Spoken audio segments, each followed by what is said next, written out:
There's a moment in your life silent, but seismic, you begin to realize something unnerving. The darkness no longer attacks you the way it once did. It watches, it waits, and in some mysterious way, it begins to cooperate. You don't talk about it out loud, but deep inside, you know something divine has shifted. Demons used to hunt you.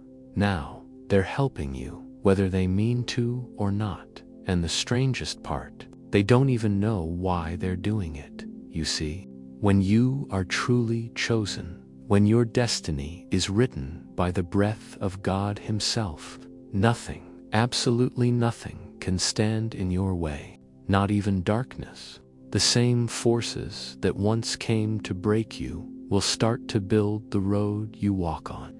The same spirits that whispered fear into your soul now tremble in your presence, not because they want to, but because they're assigned to. There's a law in the spirit realm that the average soul will never comprehend. When a chosen one steps into alignment with their divine mission, everything must bend, even hell. Resistance becomes redirection. Delay becomes design. And what looked like sabotage was secretly preparation. You weren't being attacked just to be attacked. You were being shaped, trained, and watched by both heaven and hell. And now that you've stepped into position, the script can't resist assisting your destiny, because they were never your enemy, they were your catalyst. You're not here to play small. You were never made to survive quietly. You were sent to disrupt, to break generational chains, to speak light into places where even angels held their breath. And for that level of mission, you needed opposition. You needed the push. You needed the chaos. But now, it's different. Now the battle doesn't shake you, it empowers you. Now when they send attacks, your spirit grows sharper. You begin to see through the illusions.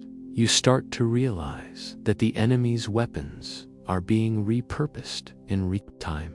Every delay is aligning something greater. Every betrayal is pointing you closer to the truth.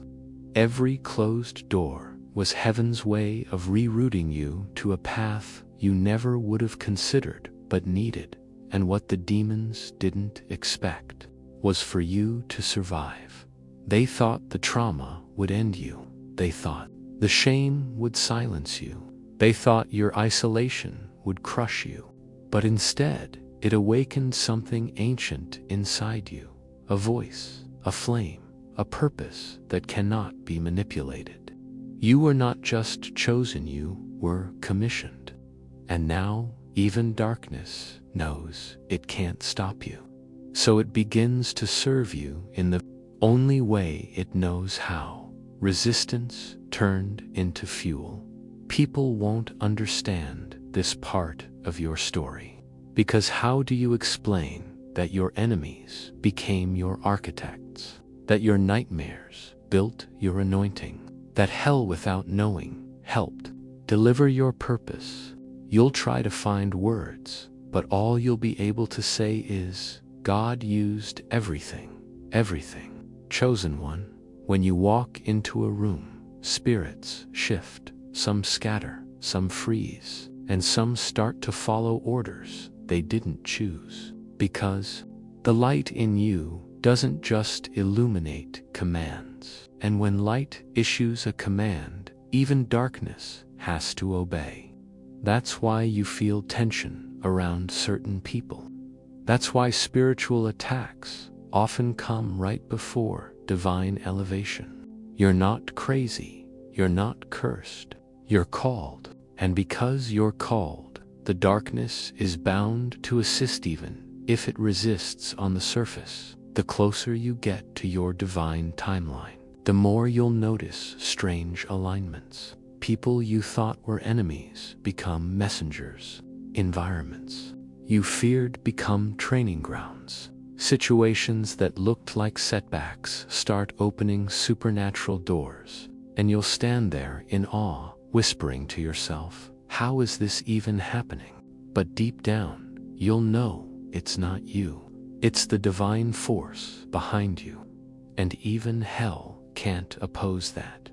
Demons don't just fear your prayers, they fear your persistence, your refusal to fold, your ability to rise after every attack. That's what made them rethink their entire strategy, because they didn't expect you to evolve. They expected you to break, to bow, to vanish quietly, but you didn't. You stayed, you grew, you listened to God, and now they don't know what to do with you. So they default to the only thing they can do, serve a higher will. Even unwillingly, you'll find yourself in rooms you didn't chase. You'll hear whispers of your name in circles you've never entered. That's spiritual protocol at work. Because when a chosen one rises, the atmosphere adjusts. Demons try to resist at first, but someone greater overrides their efforts. And before they even realize it, they're pushing you toward the very throne they once tried to block. You're not like the rest. Your presence carries weight that can't be faked. You're not operating off charisma, you're operating off assignment. That's why doors open strangely. That's why you meet certain people by accident. That's why, even in confusion, things align, because the demonic realm has been commandeered, yes, even hijacked to fulfill what was written over you before you were born. And sometimes that looks like sudden elevation after a season of loss. It looks like people who tried to sabotage you now helping you unknowingly. It looks like enemies speaking your name in rooms that lead to your destiny. It looks like patterns that were designed to trap you, now being flipped to liberate others. Through your testimony, that's what divine reversal looks like. That's what happens when you're chosen. Even the dark becomes a tool in the hand of light. So no, you're not imagining it. The tension, the silence, the bizarre help coming from unlikely places. That spiritual reality bending around your anointing. And make no mistake, bends. Not because of you, but because of who's backing you. That's why demons can't resist. They're bound by a higher court, a deeper order, a divine decree that says, "This one is mine." And when heaven claims you, nothing in creation seen or unseen can reject that. This is why you don't need to chase revenge. You don't need to explain yourself. Your story is proof. The things that were meant to bury you are now holding up your platform.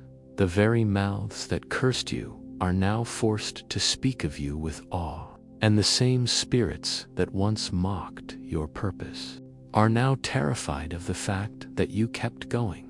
This is the moment where you realize demons don't have to like you to serve you. They don't even have to understand why they're backing off or stepping aside. All they know is they must, because your steps are ordered, because your covering is untouchable, because your life has become a sermon that even darkness listens to. And that sermon is obedience. Obedience in the fire. Obedience in the wilderness. Obedience when everything felt like loss. And that obedience, it shifted the balance. You don't have to fight the way you used to, because now the fight recognizes you. The opposition knows your spirit. The chaos knows your signature. You've become marked not just by the calling, but by the authority that flows through surrender. You stopped trying to control the journey, and in doing so, you activated what was dormant. You triggered the prophecy. You stepped into your God-rank, and now chosen one. Every force, light and dark, is on notice. You're not just walking in destiny, you're walking in command. And because of that, demons can't resist assisting you. Not because they want to, but because heaven said so. And when heaven speaks, even hell obeys.